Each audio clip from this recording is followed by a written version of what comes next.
time to talk about the last form of football we will talk about today. And all season it brought us pain, but it brings us glory in the final one. Illinois football closes out their season. Actually, wait, before we do that, back up. We didn't talk last week, meaning we didn't get to talk about our visit to Iowa yet. Oh, yeah, we haven't. That's a good point. So, what I will say, I didn't expect us to win that game. No. Right? Like I knew it was fun that we competed. Yeah, honestly, we were competing for that first quarter. I would say the first 3 quarters we were competing. Yeah.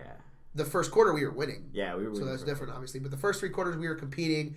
Iowa was scared, which is why they were talking a little bit of shit. And then the fourth quarter after that pick 6, it was... Yeah.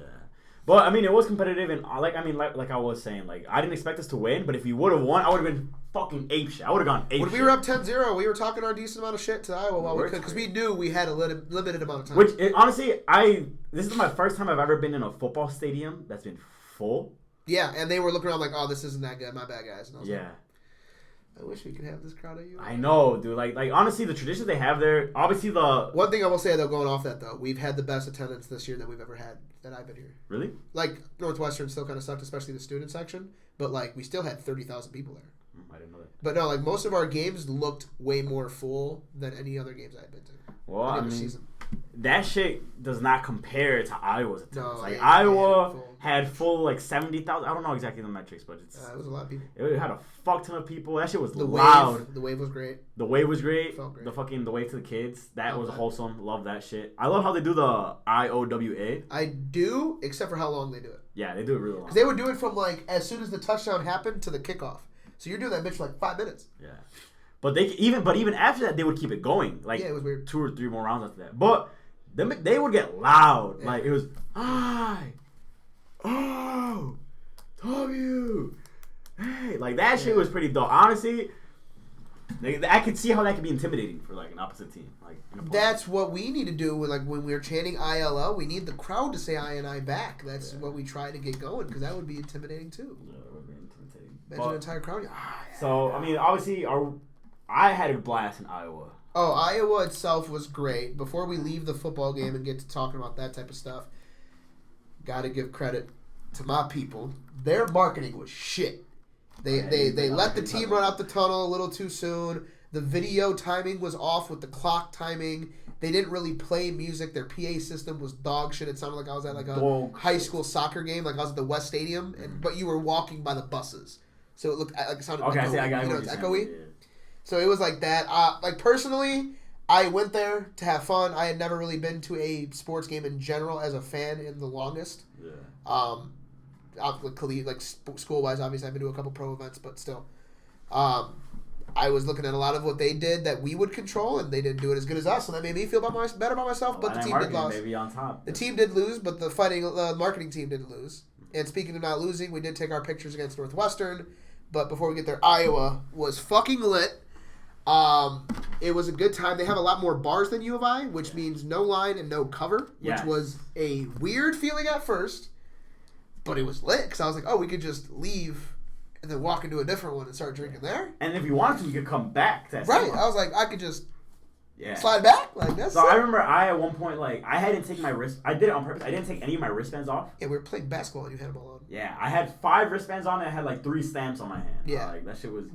It was an actual bar crawl. Yeah. It was not bar crawl, go from Joe's 5 minutes to Lion, then to Cam's at the end of the night. It was like, no, you take a drink or two at one place. So we started off at Dublin. Yeah, we literally took a car bomb and dipped. Yeah. What's it? Is it called a car bomb? The Irish car bomb. The Guinness with the shot. Yeah, that shit, I've never tried that shit before. That was pretty good. I like that shit. Like coffee. We went, it did taste like coffee. We went there, then we went to Pints. We went somewhere, Summit first, then Pints. Oh yeah, we went to Summit. With the fucking smoke and shit. Yeah. My boy TJ said when the upstairs is open, that shit is the crazy part. That's they call it the jungle. At Summit? Yeah, and that's like some like Perry stage, lights, smoke. You can't see the dude in front of you. Like me and you sitting right here wouldn't be able to see each other because that's where all the smoke is going. Dude, when we walked in, I thought that was vape smoke. I thought that was vape smoke too. I was like, dude. I was like, damn, you guys vape this much? I was like, what the fuck? They got like a smoke machine above the bar. We didn't know that. I thought it was either a smoking allowed bar or it was vape, and I was like, there's no way there's this much vape. So we went to those 3, and then after that we went to what was the one that Pints. we went to Pints? Brothers.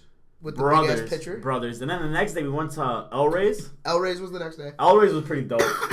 And then we went to that outside bar. Yeah. And then what's that called? Gabe's. There you go. How do we remember all the names? I don't go. But honestly, Iowa's bar scene is pretty dope. I fuck with that. I fuck with the no cover. It was different, but it was dope. It wasn't. You know what I'll say right now is that one thing I've realized is that U of I's bars aren't bars; they're fucking clubs. Yeah. Like U of I's drinking scene is built around the bars. Like obviously, there's some places that's built around frat parties, but here it's like.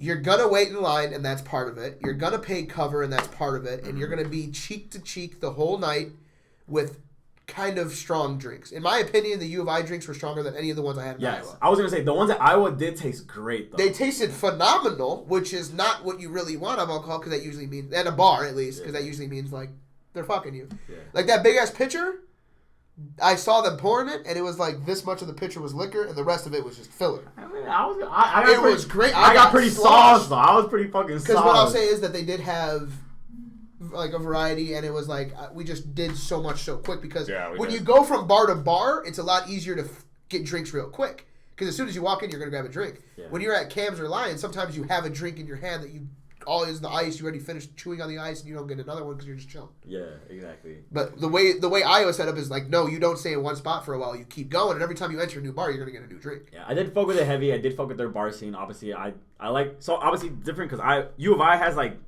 the two main bars, Cam's, Lions, right? Obviously, some people go to Joe's, some people go to Legends. That's the you don't want to wait in line bar. Like that's what Joe's is. Some people go to Murphy's. That's a pub. Yeah. See, that's the thing. All of Iowa's bars felt like I was at a Legends or a Murphy's.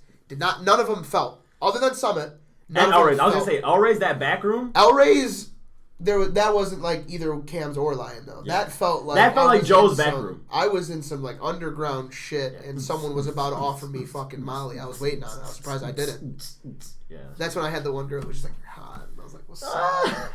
And then we had that nasty tequila shot. Oh yeah, that shit was disgusting. That definitely wasn't tequila. I don't know what that was. Well, I guess it was tequila, but it was like it just tasted. It went down super rough. You know what the best part was? Is like right after we took that, like we left. So as soon as the cold hit me, I was like, "Oh, thank God," because I was like, "That was nasty, dog." I love tequila. That was nasty. Yeah. After that, I had stopped drinking though because obviously I had to drive the next day, so I was like, you wanted to. Myself. Yeah. Need to compose. Need to give myself some time to sleep. Yeah, El Rey's was crazy. Gabe's was just more of a chill outside talk. Was a pretty chill bar. Definitely smoke a joint there if you wanted to. Yeah, for sure. But I fucked with Brothers heavy. Brothers was lit. Brothers had a good vibe to it.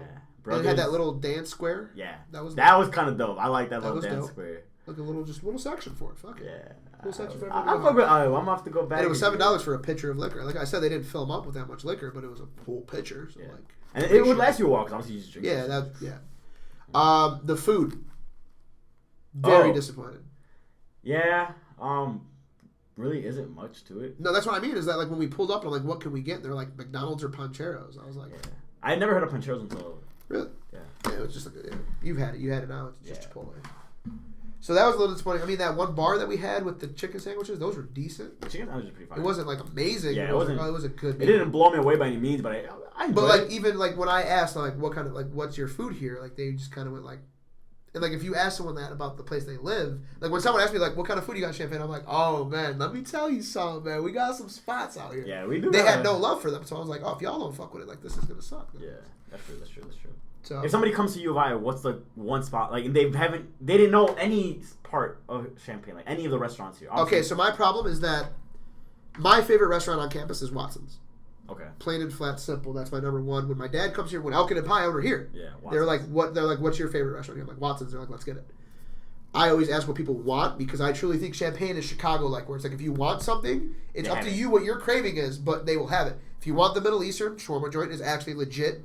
I will vouch for it. And then, like I said, you got Black Dog for someone who wants to just get like barbecue. We got Los Huaraches or even Mays. I guess you could send someone if they want Mexican. Yeah. But it's like that's how I look. Farron's and Watson's are the two that I usually look at as Champaign staples. Like when I leave Champaign, those are going to be the two restaurants I think of. Because anywhere I go, I'm going to be able to find a hopefully.